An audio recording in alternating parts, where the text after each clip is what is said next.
My beautiful Geminis, welcome to your November 2025 energy reading. And let's go ahead and get started because we have some things to talk about.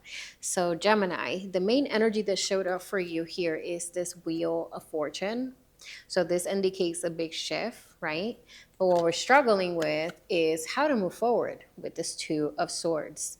And the Two of Swords represents making a choice, being at a crossroads, right?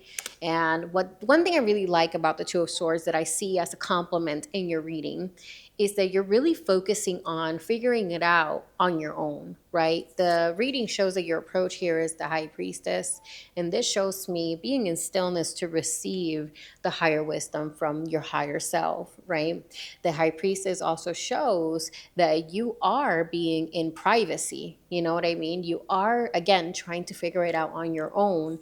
And that is a really positive thing when you're dealing with, figuring out what your next step is after a major change. What you don't see coming here is the strength in reverse. So there could be a lack of confidence in certain things. And what I mean by that is obviously going into new uncharted territory and maybe this change being quite sudden can potentially feel like you're out of familiar territory. So you are, not necessarily the most confident moving forward. But what Spirit wants you to focus on is this Queen of Pentacles. And this shows that you know how to make ends meet, okay? That you are all about working with your resources and that you will never go without. That is the focus that Spirit wants for you this month, okay? In the past, Two of Pentacles, right? So this shows someone extremely busy, someone that's constantly trying to juggle their life, right? And show up in many ways, right? And the Two of Pentacles shows that this is a very chaotic energy. So it's good that this shift is here because it's moving towards a change of strategy. And we will get into that moment, that motion in just a moment. Now, in the near future, there could be fears, right? You have here the moon, right? And the moon shows the darkness within us, right? It shows our shadows, our fears, our worst case scenarios. But the moon also highlights our intuition. So as long as your approach, right, stays within the High Priestess, which is like reaching out to your higher self for higher wisdom and to ground yourself so you're able to listen to the whispers of your intuition, this moon is not going to pose an issue for you. But if you ignore it, right, if you just go about life trying to be the same busybody that you have been in the past, it's going to catch up with you. It's not going to feel fulfilling. It's not going to feel like you're doing what you need to do. And it might make you feel even more unsettled about the future. Now we have here this Four of Cups in the environment, okay? And this is what's telling me that there is offers and opportunities around you. However, the Four of Cups can feel like what's been offered to you is not something that's satisfying, that is not something that actually resonates with you. So that can make you less receptive to accept offers so easily. And that's not necessarily a bad thing because you're moving with a lot of caution. So don't allow people to maybe make you feel like you're just being too quick to shut something down, but also don't be so quick to shut something down. Use your discernment and know where you can maybe gain from something, okay? And then when we get into the outcome of the reading, this is where it's really interesting. You have here the Seven of Swords along the lines with the Eight of Wands, right? Seven of Swords showing this change and strategy, right? This energy of knowing now what's going on beneath the shadows and being able to move accordingly. And then you have here this Eight of Wands, right? And this Eight of Wands shows me that there is a lot of movement, momentum, and fast-paced action coming your way. And like I said, it already shows it in the energy, the main message that we're reading with that Wheel of Fortune. It's just showing a huge flip. So then it's, what are you going to do with this net energy? What are you going to do with this reset, right? Are you going to do the same thing, be a busybody again, like the Two of Pentacles, or are we going to move to towards something more unconventional, even though it might feel quite scary and it might not make you feel the most confident, okay? Tell me about this Two of Swords as the issue. The Chariot, see? You're gaining momentum, right? So this time is really interesting because I would say that maybe for a majority of your month, you might feel stagnant, But use or see this stagnation as a blessing, okay? Because this is what's giving you time to fully prepare yourself to make the decision of moving forward, right? So use this as your preparing time, right? With the Two of Swords, right? And like I said, she's reaching within for these cues and these nudges from spirit, from her higher self, to be able to know what the next step forward is. And that's what you should be doing at this time. Don't waste your time trying to get advice from other people. This is something that you have to decide with your own discernment, right? And then we have here the 10 of Pentacles, right? And this is where it shows stability and it shows consistency, dedication, and safety, right?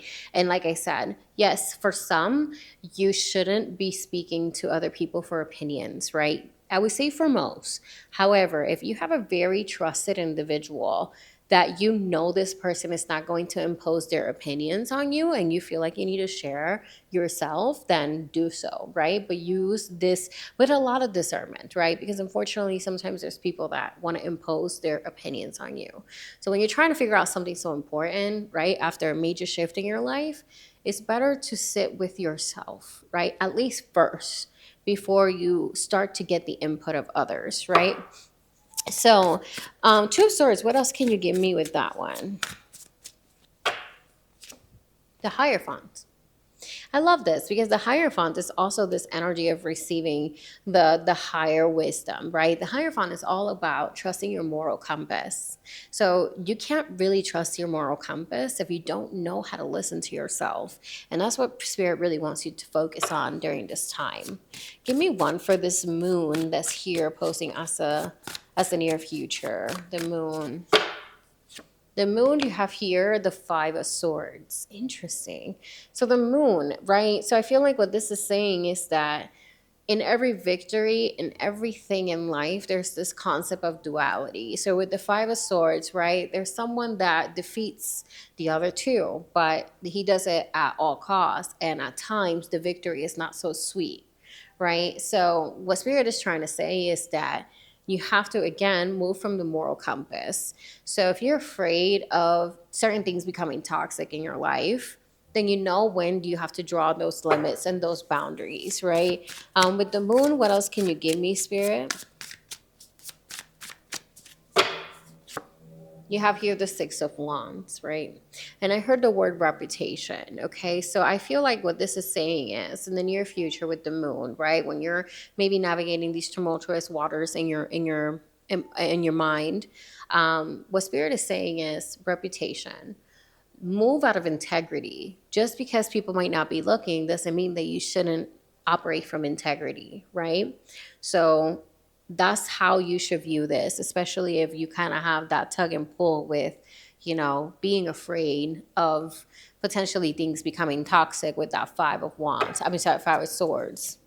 Give me some on the Seven of Swords, because now you have two cards that are very complicated, which is the Five of Swords and the Seven of Swords. So we have to clarify this Seven of Swords. What is that saying? Yeah, Four of Cups again. Interesting. I heard the word disengage. And then you have the Two of Wands again. So this is about preparation, okay? Like, don't engage without fully being prepared. Use this information that will be revealed to you, like I said, because that's going to help you change your approach. Use it as an ammo to prepare yourself. Don't engage. It's time to not be interested in being righteous or in being like, you're not going to make a fool out of me. No, disengage and plan ahead. That's what this is saying. And yeah, Seven of Wands. Yeah. Hold your ground, prepare, make your own way. Okay. Interesting. So yeah, you guys, like, definitely there's a big change coming your way. And I feel like privacy is really important for some of you guys. Discreetness. Move from a place of operating from your higher wisdom and really connecting with your higher self, okay? Because there could be a lot of different outer chatter that is not going to be conductive to the future, okay? But there is something that's changing massively in your life, okay? So with that being said, please let me know if this reading resonated with you, and if it did, drop me a comment down below. Like and subscribe if you want to support my channel, and I'll see you guys on the next one.